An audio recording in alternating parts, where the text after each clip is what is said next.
In this video, I'm going to teach you something entirely new that has never been revealed that I guarantee will give you a whole new perspective on how you approach, talk to, and attract the kinds of women that you want to date.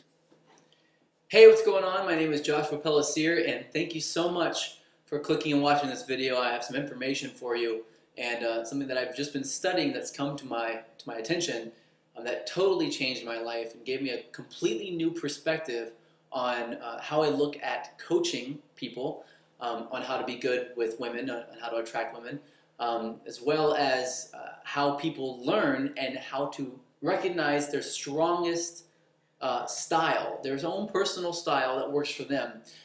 Till recently, I had an idea that everybody, all guys, had the same style of meeting women. Some guys were just good at it. Some guys picked up quickly, and they could go out to a bar, they could meet women, and it wasn't a big deal. And some guys, it took them a little bit longer, but it's because they were resistant or something. I didn't really know what it was.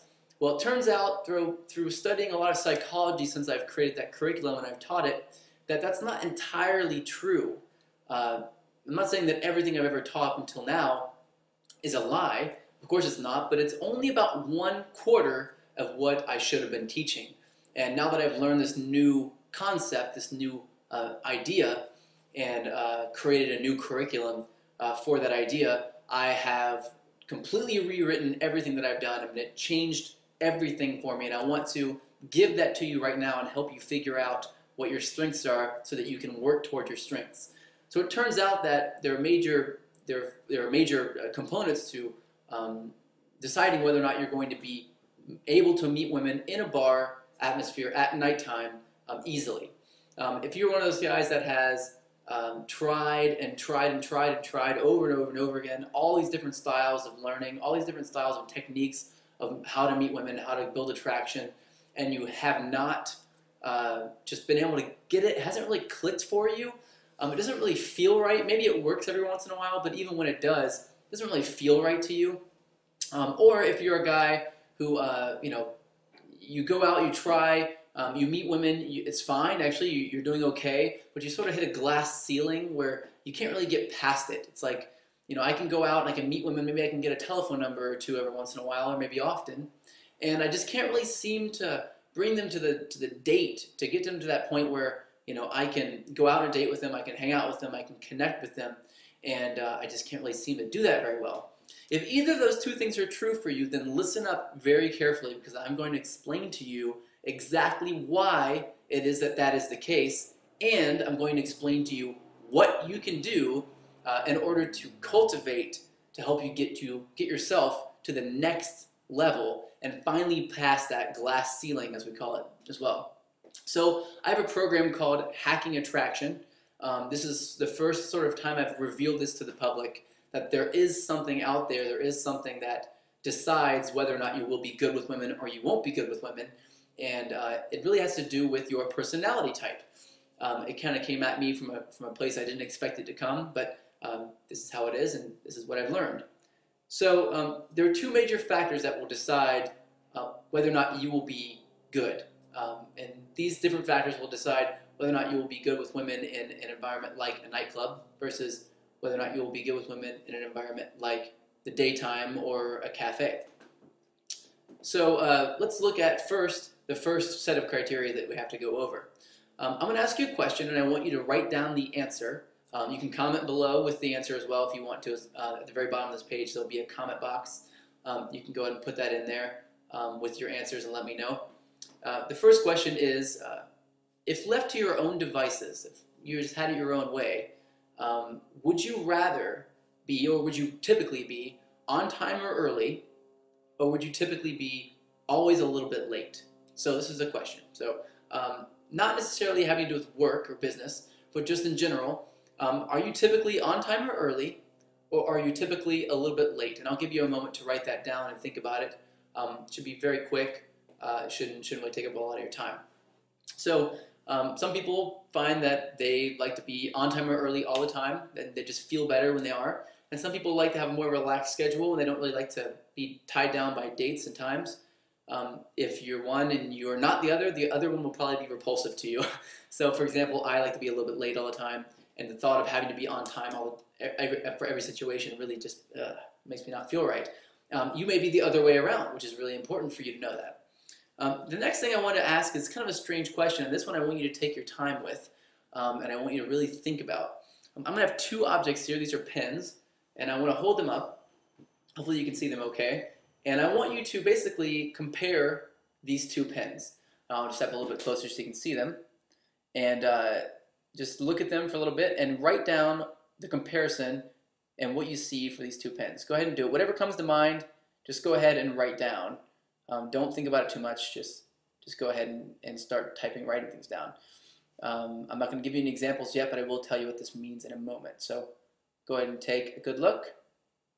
You got it? Get at least 3 things written down here. At least think of them in your head and have them in your mind. Okay? If you need more time, you can pause this video, but I'm going to stop now. All right, so let's look at what this means. These are the 2 questions I need to ask you, and that's it. Now I can tell you what your style is and how you're going to be good with women and how you're going to be, what areas you're going to be struggling with, and how you can work towards your strengths to use your superpowers that you don't know that you have in order to meet and attract beautiful women in your life. The first is, let's go back to the first question. If left to your own devices, would you rather be on time or early or always a little bit late? Well, if you're on time or early, I want you to put a J on your piece of paper. Write that down. Just write J. J's are judger types. They're people who like to be on time or early, like a schedule. They also like things that outside of them to be in order and familiar. This is very important, so keep this in mind. If you answer that you want to always be a little bit late, or you'd rather just be a little bit late, or if left to your own devices, you would be a little bit late if no one would judge you on that, then you are, put a P down on your piece of paper because you are a perceiver. Judgers like controlled environments. Perceivers really like new environments. I'm a perceiver. I like new environments. Perceivers are typically best in areas where there's a lot of information coming at them very quickly. So this will tell you whether or not you're going to be good at meeting women during the daytime, in a cafe environment or someplace that you're comfortable with, versus nighttime in an area where it's lots of information flying at you very quickly. I am very good at meeting women at nighttime, and I've had to learn how to be good at doing it during the daytime. I don't have a natural affinity for it. I had to learn how to do it. If you're a perceiver, and you said you'd always like to be a little bit late, if you could, and not have to think about time, then you are going to be naturally set up to go into a bar and meet a woman at nighttime and sort of pick up women, sort of, so to speak. If you are a judger and you wrote a J down, you said you'd like to have a schedule or sort of be on time, then you're going to naturally be good at meeting women either online or in an environment that you're already comfortable with. Now, let's look back at the pens that I held up. The pens, even though I said to compare the two, what you may find that you did is you may find that you actually contrasted them. You may find that you said, well, one is blue, which is this one is black, one has this other writing here, they have different writing on them. One looks a little more beat up, if you could even see that. You may have even gotten to the point where you're like, well, one's being held a little bit higher than the other, one is at a tilt and one isn't. Things like that. One has the stem here where it's the pen holder next to the words and one doesn't. So you may have started contrasting them all. Or you'd have said, they're both pens, they're both in your hand, they're both being waved in the air, they both write most likely, they both probably have ink. These things, they're all the same, right? So you may have found you're somewhere in the middle, but in the beginning, what were the first things that popped up? Did you say lots of things that were different or lots of things that were the same? If you said lots of things that were different, then you are what's called a difference person. This is important, and you may think that everyone does this, but they don't. They do not do this. Difference people are hunters. If you're difference-minded, that means that you like to see somebody that you are attracted to and then go get them in some kind of way. Go out and get them. If you're a sameness person, someone who saw the pens as just being 2 pens, there's no real difference between the 2 of them. They're both pens, they both write. You might write a letter with them, whatever. They're both being held in your hand. You're what's called a sameness person. And a sameness person is really good at gathering women into their lives. So when you put these 2 together, you have what's called a quadrant, right? These 4 different areas that make up your strength with women. One of them is where you exist. Now I'm going to go over those 4 quadrants briefly, And if you have any more questions, I'd love to answer those questions. But I also am teaching a course in New York City all about teaching to your quadrant, learning from your quadrant, and learning how to meet women based on your quadrant. So if you want to know more about that, then simply sign up below. But until then, let's go over the 4 different quadrants briefly, and I'll tell you what they are.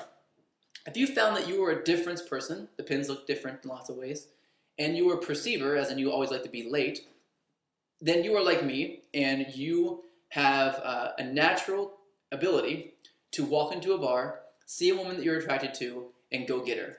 That's what you will be good at. That's what you will like to do. In fact, if you have to do other things besides that, it might be kind of weird for you. It might not really feel right. Even though you may go out to a bar and you may be scared, you may be curious, whatever it is, you still find that that environment sort of pushes you and drives you a little bit more than other environments do. Now, if you haven't tapped into this yet, it could be something that you need to strengthen, but you will have a natural affinity. You were born to go to a bar or go to a loud environment or go to a high-impact environment to see somebody that you want and go after them. If you start training in that, then you will be a total badass at it, and I think you should start training in that. I'll go over that in a minute.